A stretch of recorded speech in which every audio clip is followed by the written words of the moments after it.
This is Steve Meehan for the Kent Pilot. Since its founding in 1990, the Eastern Shore Land Conservancy has facilitated the preservation of over 65,000 acres of Maryland Eastern Shore farmland.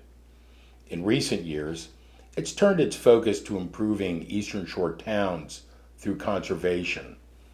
It restored the decaying McCord's laundry plant on South Washington Street and has transformed it into a flexible downtown office space. But that's part of a larger vision. Owen Bailey leads the town's project. Owen is a native of Chestertown and a member of the town's planning commission. Owen Bailey, welcome to the Kent Pilot. Thank you for having me. Tell us about the mission of the town's project. Our town's program is looking to connect people to the land. As you mentioned, the Eastern Shore Land Conservancy has had a lot of success over the years in preserving farmland on the Eastern Shore and also creating parks and open space and habitat for birds and other species. But a lot of people do not have access to that preserved land. And our town's department is hoping to create that access for pedestrians and cyclists. A lot of our parks in our towns are inaccessible to residents unless they have a car, and we're looking to correct that. So, do you look at projects like rails, trails as a conduit to this accessibility? Yes, yeah. Our rails, we work with several different counties and towns to creating more rails to trails projects. Also to create more bike lanes and sidewalks and just general access for our neighborhoods and communities. And what kind of a service or assistance does the Eastern Shore Land Conservancy provide? Mostly the Eastern Shore Land Conservancy facilitates discussions and planning with residents, community leaders, public officials, and town staff to create dialogue and to plan for routes to parks and open space. You're involved in a very major undertaking in Cambridge, the Packing House and Cannery Park project. Tell us about your involvement in that effort. Our role in those projects is to facilitate discussions with the City of Cambridge, Dorchester County, Cross Street Partners, which is a development firm from Baltimore. And our role is to bring all parties to the table to come up with designs and plans and to look for funding for the project.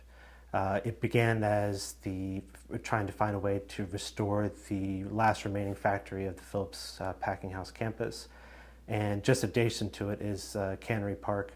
Those two have a very close relationship. The success of both of them relies on the other. So we began discussions with the town and the county on how to create a community park, but also to create another rail trail. So Cannery Park will, in addition to being a park, will have a third of a mile rail trail leading from Cedar Street to Washington Street. The Eastern Shore Land Conservancy helped with the creation of Gateway Park here in Chestertown. Mm-hmm. What other projects are you working on or in the pipeline here in Kent County? Currently in Chestertown, we're working with residents on Hack Drive to create bike lanes and sidewalks that would connect the residents to the rest of the town, but also help connect the rest of the town to the upcoming YMCA that's being built on the corner of Hack and Sheeler.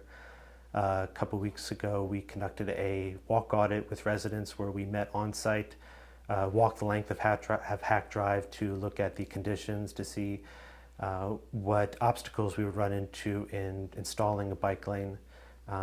We are moving towards a workshop with the residents to go into details with what that project would look like before we bring it to the town council for approval.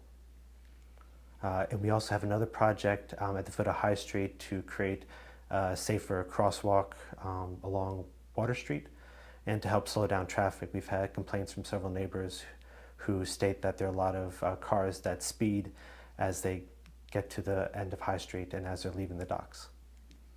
Do you find that the community may be more receptive to projects because the Eastern Shore Land Conservancy, as an independent player in the project, is facilitating the charrettes and the community involvement? Yes, I think we've established ourselves as a trustworthy nonprofit in the area of our 3 decades of service as a land trust. And the approach that we take to these projects in drawing out ideas from the residents who know the streets better than anyone, who cite a need for having this type of access and safe pedestrian crossings. That allows us to have productive conversations, and we can connect them with local officials and coming up with proper dialogue and plans to getting these projects completed. And how does the public get involved? Usually the public reaches out to us. They contact us via our website, they email us, they post on our Facebook page, citing these needs, dangerous streets, dangerous corridors, lack of access to parks and open space. I'll give an example of Gateway Park and the Gilchrist Rail Trail.